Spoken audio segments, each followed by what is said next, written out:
जी तो स्टूडेंट्स हम शुरू करने जा रहे हैं अपना next chapter, that is chapter number 5 which is about time value of money. अब टाइम वैल्यू ऑफ मनी क्या है, पहले हमें ये समझने की ज़रूरत है।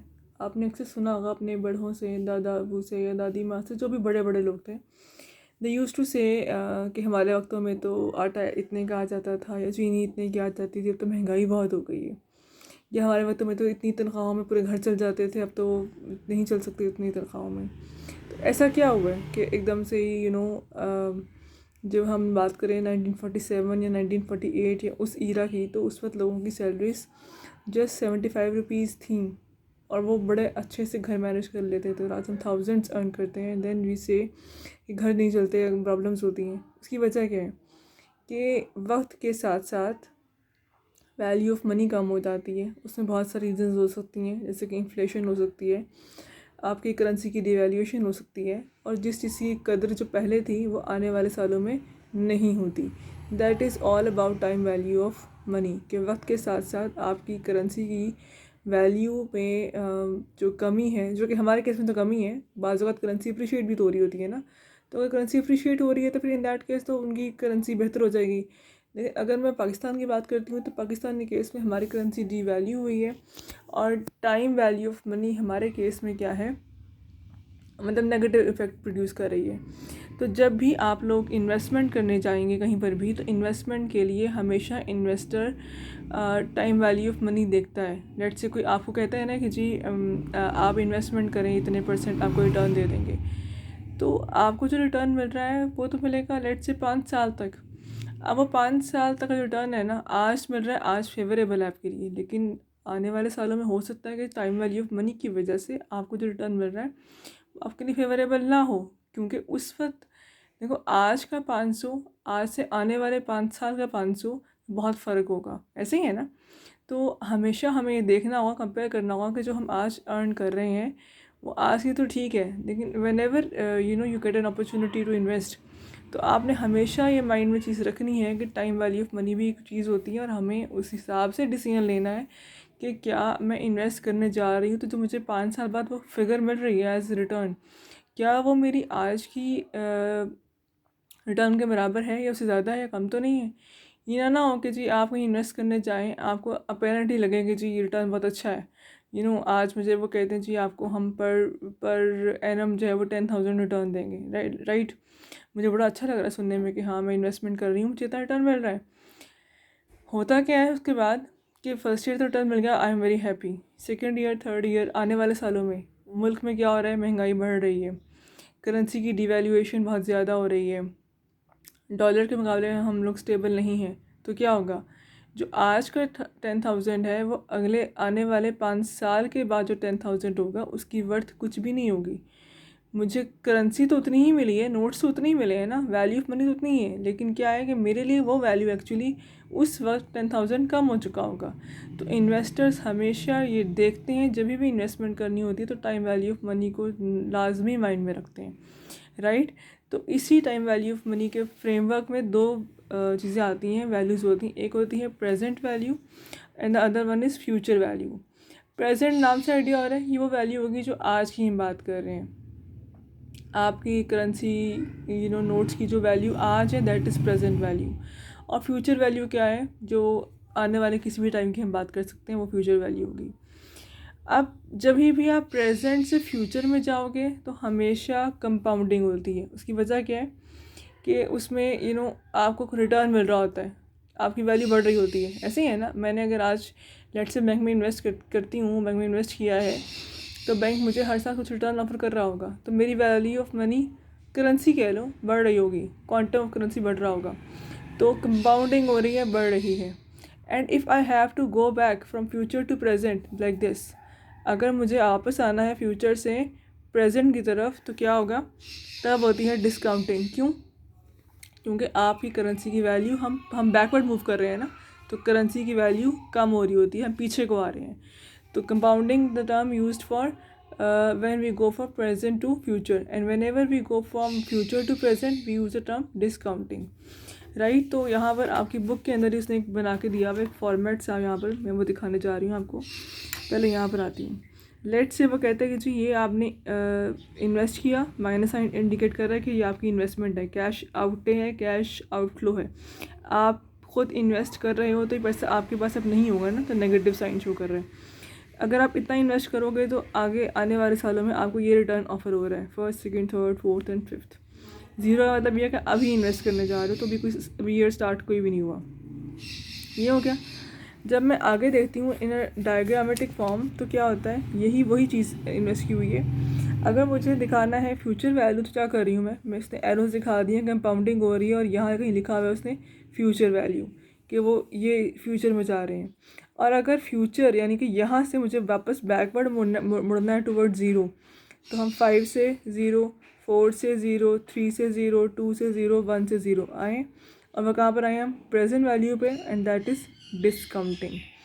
अब ये सिर्फ समझने के लिए हम इस पर क्वेश्चंस करेंगे तो आपको बेहतर आइडिया हो जाएगा, ठीक है। तो ज़ाहिर है जब भी आपकी वैल्यूज़ निकलती हैं, कंपाउंडिंग होती है या डिस्काउंटिंग होती है, तो उसमें कुछ इंटरेस्ट भी निकलता है। अब आप लोगों को मालूम है कि इंटरेस्ट की डेफिनेशन क्या है। Interest is the price for use of money. देखो किसी भी चीज़ की कोई ना कोई कॉस्ट तो होती है, ऐसा पॉसिबल नहीं है कि आपको चीज़ फ्री में मिल जाए। जब आप किसी से उधार पैसा लोगे तो बदले में उसको जो कमोडिटी, मनी भी ऐसे कमोडिटी इस्तेमाल होती है, जब आपने कमोडिटी को इस्तेमाल करना है तो कमोडिटी के बदले में आप कुछ ना कुछ उसकी प्राइस पे करेंगे। And in case of currency the price क्या होती है, इंटरेस्ट होता है। अब इंटरेस्ट बेसिकली होता है दो तरह का, एक क्या कहते हैं simple interest and the other one is compound interest. Simple interest क्या है, आपने एक इन्वेस्टमेंट की, आपने कहीं पर भी पैसे जमा कराए और आपको प्रिंसिपल के ऊपर कोई परसेंटेज ऑफ इंटरेस्ट मिलता जा रहा है और वो हर साल ऐड हो रहा है, वो फिक्स्ड होता है।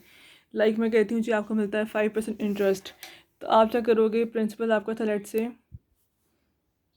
10,000, तो आप 5% निकालेंगे। हर साल यही निकलेगा, मतलब हर साल आप प्रिंसिपल पे चार्ज कर रहे हो, सिंपल इज़ दैट। और मैंने कहा P into R into T, मैंने काट दी है किसी वजह से, मैंने N कर दी है, P into R into N, N stands for number of years. कि अगर मुझे लेट से 5 साल का इंटरेस्ट निकालना है एंड द सिंपल इंटरेस्ट, तो what I will do, principal multiply by rate of interest multiply by number of years, जो कि 5 साल थे, तो मैं 5 से मल्टीप्लाई कर दूँगी। तो you will get to know about your value of interest under simple interest. और अगर मैं आती हूँ टुवर्ड्स कंपाउंड इंटरेस्ट, तो क्या होगा, अब कंपाउंडिंग का मतलब क्या होता है, लेट से हमारे यहाँ प्रैक्टिकली ये काम कंपाउंडिंग के ज़रिए हो रहा होता है। क्या होता है कि आपको हर 6 माह बाद कंपाउंडिंग हो रही होती है। कैसे, वो कहते हैं जी आपको इंटरेस्ट मिलेगा कंपाउंडेड सेमी एनुअली, यानी कि 6 माह बाद। तो लेट से मैंने कहा 10,000 प्रिंसिपल था, इंटरेस्ट रेट 5% ही है, और मैंने कहा 6 मंथ से बाद है, जो भी आपका निकलता है, तो 6 का मतलब है 6/12, ऐसा ही है। तो जो भी आंसर आएगा, अब क्या होगा नेक्स्ट टाइम 10,000 प्लस जो आपका ये आंसर निकला था वो इसके अंदर ऐड हो जाएगा, फिर आप उसका 5% चार्ज करोगे। Got it. यानी कि आपका जो अमाउंट ऑफ इंटरेस्ट है वो हर साल चेंज होगी और वो इंक्रीज़ हो रही होगी। क्यों, क्योंकि आपका प्रिंसिपल बढ़ रहा है, हम उस प्रिंसिपल में इंटरेस्ट को ऐड कर रहे हैं, कंपाउंड कर रहे हैं, ऐड कर रहे हैं।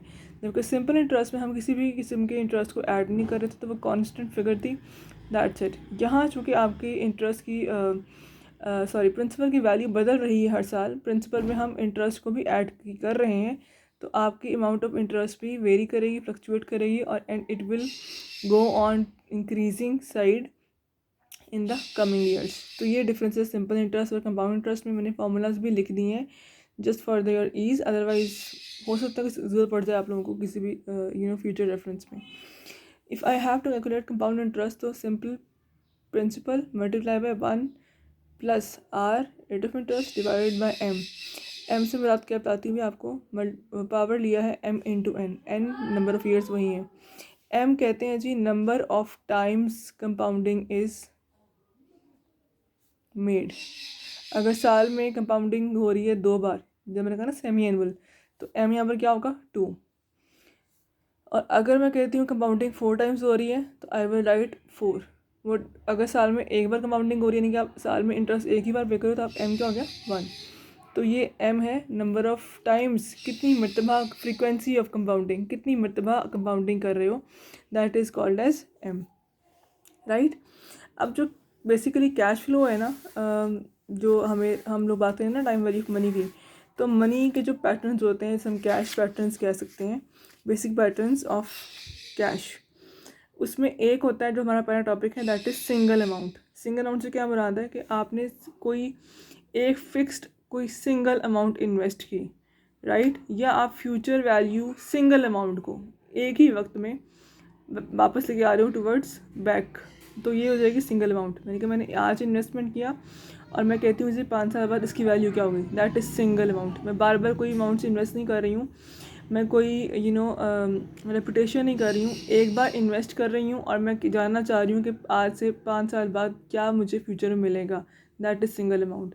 या मैं कहती हूँ जी अगर मुझे लेट से 5 साल बाद एक फ़िगर मिलती है एज अ रिटर्न, तो मैं जानना चाह रही हूँ कि उसकी आज की वर्थ क्या है, तो सिंगल अमाउंट है। यानी कि एक ही मरतबा की इन्वेस्टमेंट है या एक ही बार की ही फ्यूचर वैल्यू को हम वापस लेकर आ रहे हैं टुवर्ड्स प्रेजेंट, राइट। तो वो है सिंगल अमाउंट। हमारा फर्स्ट जो टॉपिक भी है न्यूमेरिकल्स पॉइंट ऑफ व्यू से, वो है सिंगल अमाउंट वाला। उसमें अगेन चूँकि बात कर चुके हैं कि देयर आर टू वैल्यूज जिनकी हम बातें करते हैं, प्रेजेंट और एक फ्यूचर है। तो फ्यूचर वैल्यू का फार्मूला ये होता है, फ्यूचर वैल्यू ज़्यादा होती है क्योंकि वो बढ़ रही है ना, उसमें इंटरेस्ट ऐड हो रहा होता है, और प्रेजेंट वैल्यू कम होती है क्योंकि उसके अंदर इंटरेस्ट शामिल नहीं होता। इसीलिए future value is equals to present value, P V means present value multiply by, बढ़ रही है ना तो मल्टीप्लाई हो रहा है, multiply by 1 + r⁻n। r stands for rate of interest, n stands for number of years. अभी कोई कंपाउंडिंग की बात मैंने नहीं की है, अभी सिंपल बात है, सिंपल सी बात है। जब कंपाउंडिंग आएगी तो I will let you know, ठीक है। अब अगर मुझे यहाँ से निकालनी है प्रेजेंट वैल्यू, तो what I will do, simply future value, ये जो पूरी टर्म यहाँ मेंशन्ड है वो यहाँ पर डिवाइड हो जाएगी, future value divided by 1 + r⁻n। Got it. तो इस तरीके से हम लोग निकाल सकते हैं बहुत ईजीली फ्यूचर वैल्यूज़ और प्रेजेंट वैल्यूज़ को। तो मैं अभी जो है वो आप लोगों से डिस्कस करती हूँ न्यूमेरिकल्स भी इसके, जस्ट वेट।